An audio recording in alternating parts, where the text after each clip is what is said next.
بسم اللہ الرحمن الرحیم۔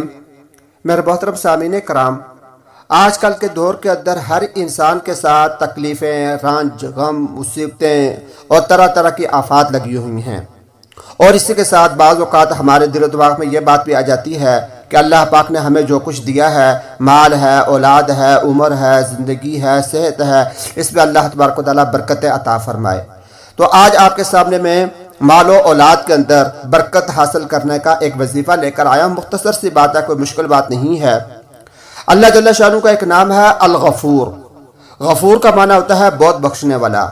اس کے متعلق یہ وظیفہ لکھا ہوا ہے، میں آپ کے سامنے آپ کے ساتھ شیئر کرنا چاہتا ہوں کہ جو شخص اس اسم کو یعنی یا غفور کو بکثرت پڑھتا رہے گا، کثرت کے ساتھ یا غفور پڑھتا رہے گا، تو انشاءاللہ العزیز اس کی تمام تکلیفیں اور رنج و غم دور ہو جائیں گے، اور اس کی برکت سے اللہ تبارک و تعالیٰ اس کے مال اور اولاد میں برکت عطا فرمائیں گے۔